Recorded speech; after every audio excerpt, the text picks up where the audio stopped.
Hello, नमस्कार दोस्तों। मेरे एसकेसी यूट्यूब चैनल में आपका हार्दिक स्वागत है। और आज फिर मैं आपके लिए लेके आया हूँ के लिए मॉडल पेपर्स की क्लास। ठीक है, सीईटी के लिए मॉडल पेपर। ठीक है, तो ये आपके ग्रेजुएशन लेवल, ठीक है, और 12th लेवल के लिए बहुत ही इम्पोर्टेंट क्लास है। ठीक है, पिछले ओल्ड पेपर्स को बेस बना के जो क्वेश्चन बनाए हुए हैं सभी। तो चलते हैं आज के पेपर के प्रथम क्वेश्चंस पर।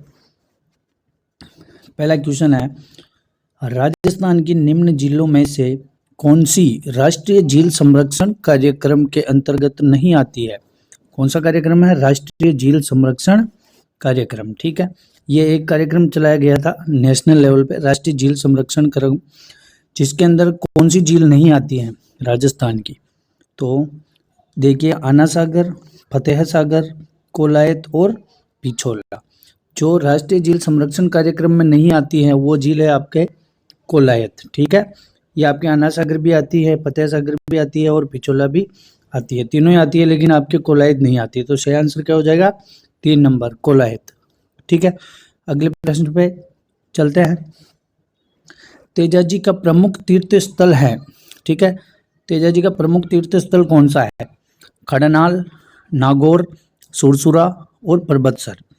तो ये चारों स्थान है। वैसे तो चारों स्थान तेजाजी से रिलेटेड ही है, ठीक है, लेकिन तेजाजी का प्रमुख तीर्थ स्थल है आपका खड़नाल, नागौर। ठीक है, जहाँ तेजाजी का जन्म हुआ था, जन्म स्थल भी खड़नाल है और ये भी नागौर जिले में है। ठीक है, तो और ये सुरसुरा है ना, सुरसुरा, यहाँ पे तेजाजी को सर्प ने डसा था। ठीक है, सर्प ने डसा था सुरसुरा में। ठीक है, और परबतसर में तेजाजी का पशु मेला लगता है। ठीक है, राजस्थान में पशु मेला तेजाजी का कहाँ लगता है? परबतसर में। ठीक है, चलते हैं नेक्स्ट प्रश्न पे। अगला प्रश्न देखिए, निम्न में से चंबल प्रोजेक्ट के किस बांध में सबसे ज्यादा जल विद्युत का उत्पादन किया जाता है? ठीक है, कौन सा बांध है जहां से विद्युत का सबसे ज्यादा उत्पादन होता है? चंबल प्रोजेक्ट के तहत बांध है सभी। देखिए, राणा प्रताप सागर, जवाहर सागर, गांधी सागर और कोटा बैराज। तो ये आपके राणा प्रताप सागर, कौन सा हो जाएगा? राणा प्रताप सागर। ठीक है, राणा प्रताप सागर से सबसे ज्यादा विद्युत का उत्पादन होता है। चलिए नेक्स्ट प्रश्न पे। केंद्रीय शुष्क बागवानी संस्थान का मुख्य परिसर कहाँ स्थित है? केंद्रीय शुष्क बागवानी संस्थान, इसका मुख्य परिसर कहाँ स्थित है? जोहड़ बीड़ बीकानेर, गोधरा गुजरात, बिछवाल बीकानेर और फलोदी जोधपुर। तो इसका जो मुख्य परिसर है वो आपके बिछवाल बीकानेर में हो जाएगा। ठीक है, बिछवाल बीकानेर। नेक्स्ट क्वेश्चंस पे चलते हैं। संसद में राजस्थान से कितने सदस्य चुने जाते हैं? ठीक है, जो अपने भारत की जो संसद है उसके अंदर राजस्थान से कितने सदस्य चुने जाते हैं? बताइए, 25, 29, 45 और 35।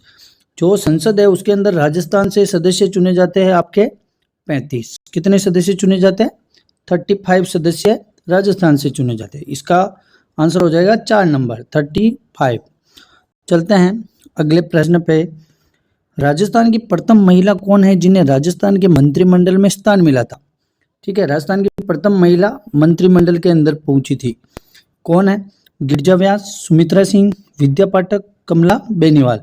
तो राजस्थान की प्रथम महिला है कमला बेनीवाल, जो कि राजस्थान के मंत्रिमंडल में उसको स्थान मिला था। प्रथम महिला कमला बेनीवाल, 4 नंबर सही हो जाएगा। ठीक है, चलते हैं अगले प्रश्न पे।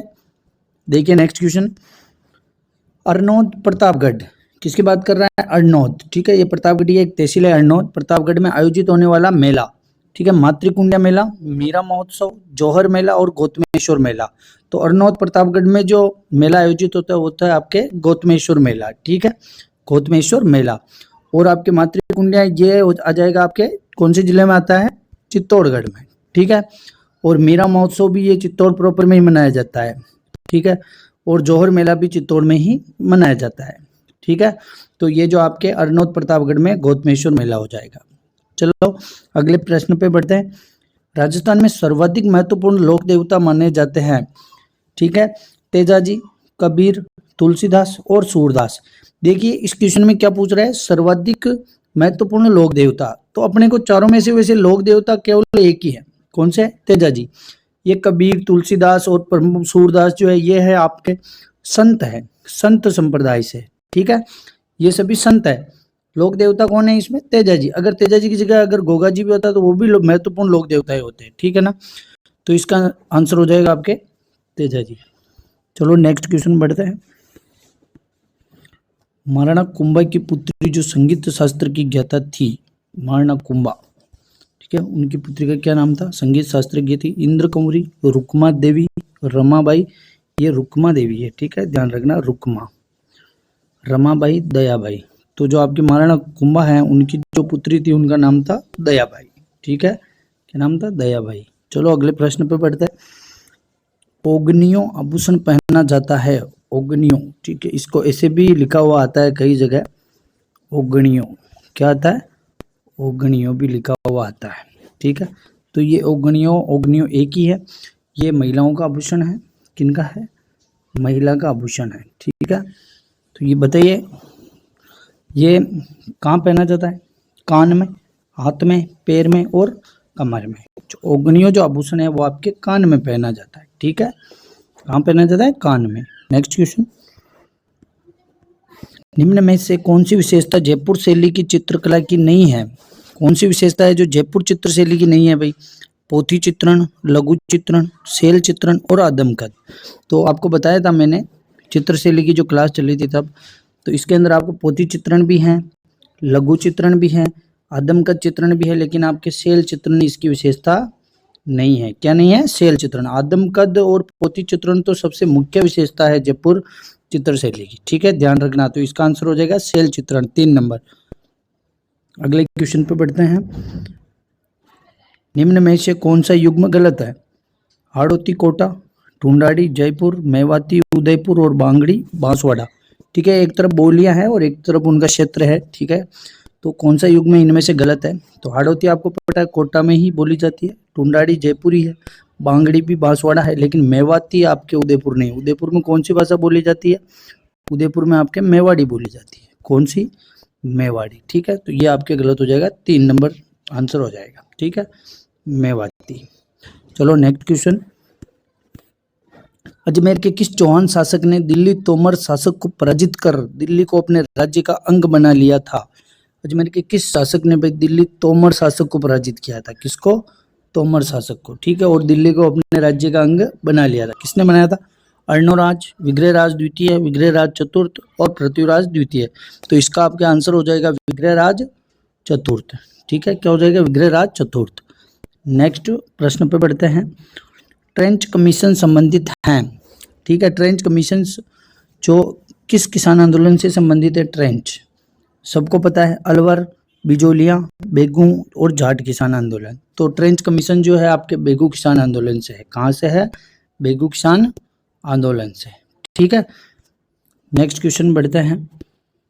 डंकेरी चोट नामक गीत किसके द्वारा लिखा गया? कौन सा है? डंकेरी चोट, ठीक है। हीरालाल शास्त्री, जय नारायण व्यास, माणिक्यलाल वर्मा और विजय सिंह पथिक। तो डंकेरी चोट है आपके जय नारायण व्यास द्वारा लिखा गया गीत है।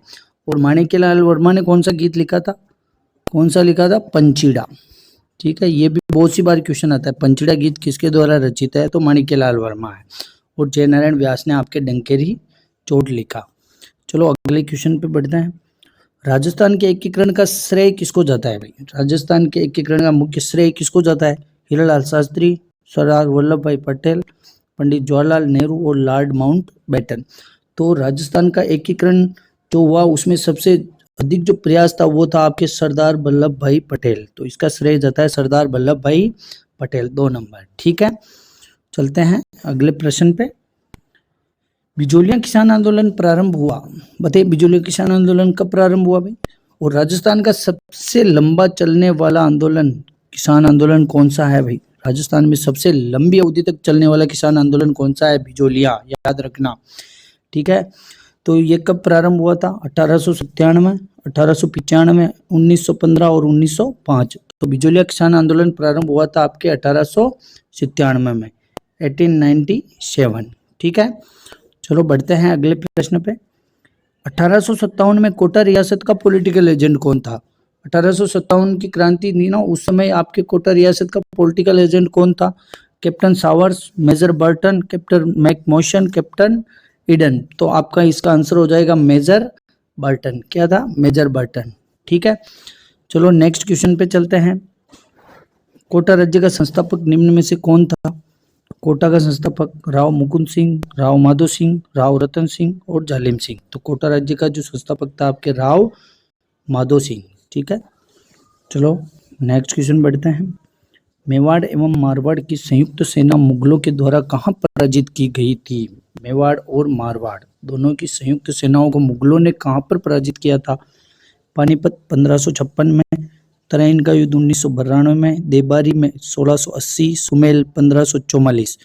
तो जो आपकी मेवाड़ और मारवाड़ की सेनाओं को जो पराजित किया था मुगलों ने, वो किया था आपके देबारी के 1680 के युद्ध में। ठीक है, 1680 में देबारी। क्या हो जाएगा आपके इसका आंसर? 3 नंबर, देबारी 1680। ठीक है दोस्तों, तो ये थे आपके 20 महत्वपूर्ण क्वेश्चंस। ठीक है, और कल मैं लेके आऊँगा आपके लिए सीईटी का एक पूरा पेपर बना के 150 क्वेश्चंस का। ठीक है, एक 150 क्वेश्चंस का पेपर बना के लेके आऊँगा कल। तो ठीक है, तो दोस्तों मैं बहुत ही मेहनत से पेपर बनाता हूँ और पुराने क्वेश्चन पेपर के बेस पर ही बनाता हूँ। ठीक है, तो अगर क्लास अच्छी लगी हो तो शेयर करें और सब्सक्राइबर ज़रूर करें, और अगर क्लास कैसी लगी आपको तो कमेंट करके ज़रूर बताएं दोस्तों। ठीक है, धन्यवाद।